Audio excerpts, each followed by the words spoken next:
अगली महामारी का आना दूर की बात नहीं है। ऐसा इसलिए क्योंकि ये पहले भी कई बार हो चुकी है। इतिहास की सबसे भयानक महामारियों के लिए हमारी आपस से जुड़ी हुई दुनिया ही काफी हद तक जिम्मेदार है। Johns Hopkins center for health security के वरिष्ठ विद्वान उमेश अल्दज़ा एमडी ने हेल्थ को बताया, वायरस पहले स्टीम बोट की गति से फैलते थे, अब ये जेट की गति से फैल सकते हैं। इस लिहाज से हम ज्यादा जोखिम में हैं। डॉक्टर अल्दज़ा ने कहा कि पहले की तुलना में अब ज्यादा घनी आबादी वाले शहर हैं। इससे बीमारियों की तेजी से फैलने के लिए अनुकूल माहौल बनता है। इतिहास की सबसे बुरी महामारियों में 19 के दशक में शुरू हुई वैश्विक HIV एड्स महामारी है, जिसका इलाज साइंटिस्ट आज तक नहीं लगा पाए, और ये आज इस कदर तेजी से बढ़ रही है कि विश्व स्तर पर 2021 में 38.4 मिलियन लोग HIV के साथ जी रहे हैं। तो आइए आज हम आपको इस वीडियो में यही बताएंगे कि कैसे ये महामारी शुरू हुई और कब तक सरकार ने इसमें जागरूकता दिखाई, और कैसे अमेरिका के नेता 4 साल तक इस पर चुप्पी साधे रहे। हमारे चैनल पर आपका फिर से स्वागत है। युगांडा के एक महान वैज्ञानिक ने कहा है कि ये सब एक अफवाह के रूप में शुरू हुआ, फिर हमें पता चला कि हम एक बीमारी से जूझ रहे हैं, फिर हमें एहसास हुआ कि ये एक महामारी है, और अब हमने इसे एक त्रासदी के रूप में स्वीकार कर लिया है। HIV की शुरुआत 1920 में कॉन्गो लोकतांत्रिक गणराज्य के किनशासा में हुई थी। ये 1970 के आसपास न्यूयॉर्क शहर और एक दशक के भीतर कैलिफोर्निया में फैलने से पहले हेती और कैरिबियन में फैल गई थी।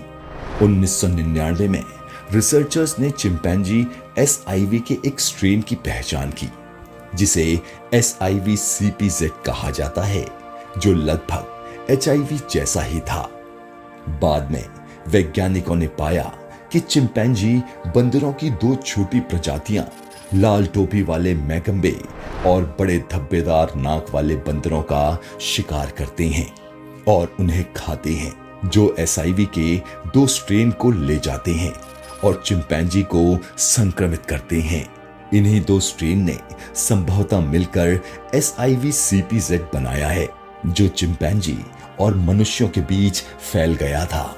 SIV-CpZ पॉसिबली मनुष्यों में तब फैला जब अफ्रीका में शिकारियों ने संक्रमित चिंपैंजी को खाया।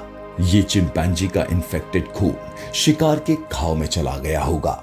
1984 के अंत तक एड्स ने संयुक्त राष्ट्र अमेरिका को कुछ वर्षों तक तबाह कर दिया था, जिससे कम से कम 7,700 लोग इफेक्टेड हुए और 3,500 से ज्यादा लोगों की मौत हो गई। साइंटिस्ट ने एड्स के कारण HIV की पहचान कर ली थी। अब हम आपको बताएंगे कि HIV क्या है।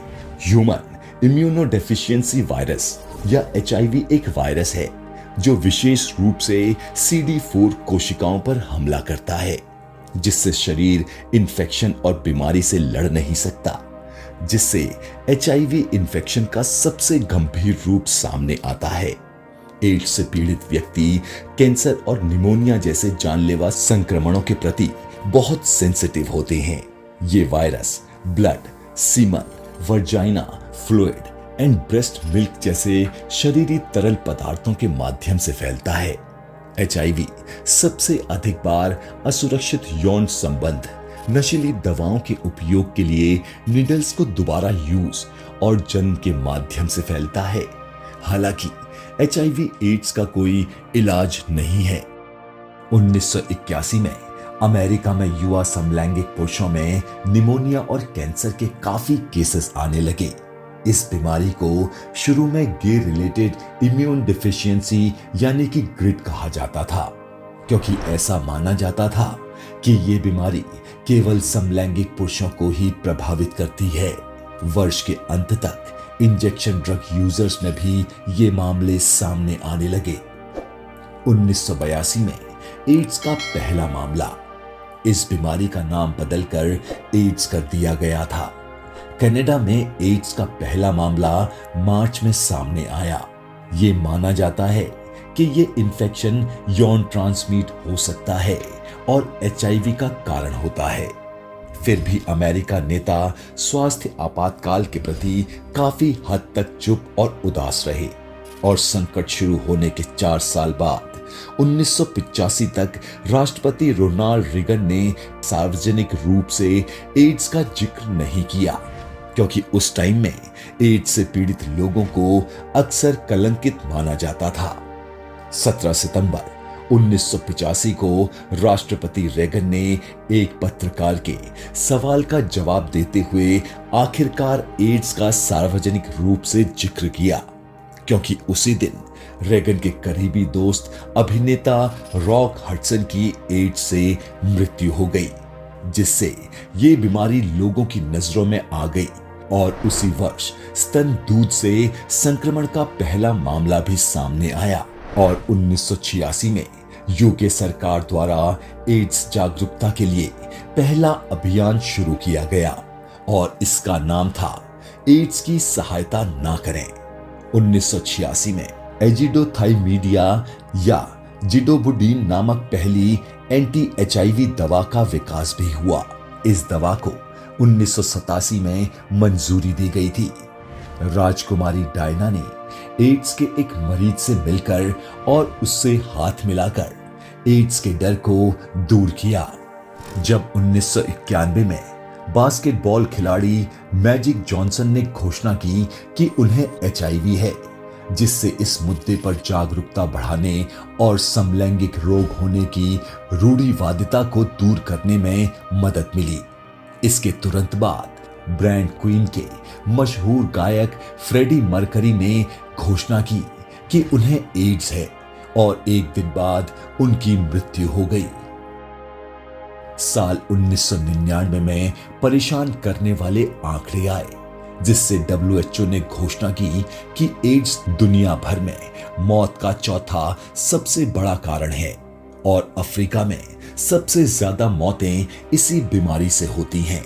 अनुमान है कि 33 मिलियन लोग एचआईवी से पीड़ित हैं और महामारी की शुरुआत से अब तक 14 मिलियन लोग एड्स से मर चुके हैं। भारत में पहला मामला। भारत में साल 1986 में एड्स का पहला मामला सामने आया था। इसके पीछे डॉक्टर सुनीति सोलोमन और उनकी छात्रा डॉक्टर सिलप्पन निर्मला का योगदान था।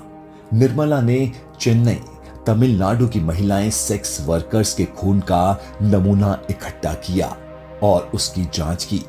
उस समय निर्मला और सोलोमन को काफी परेशानियों का सामना करना पड़ा।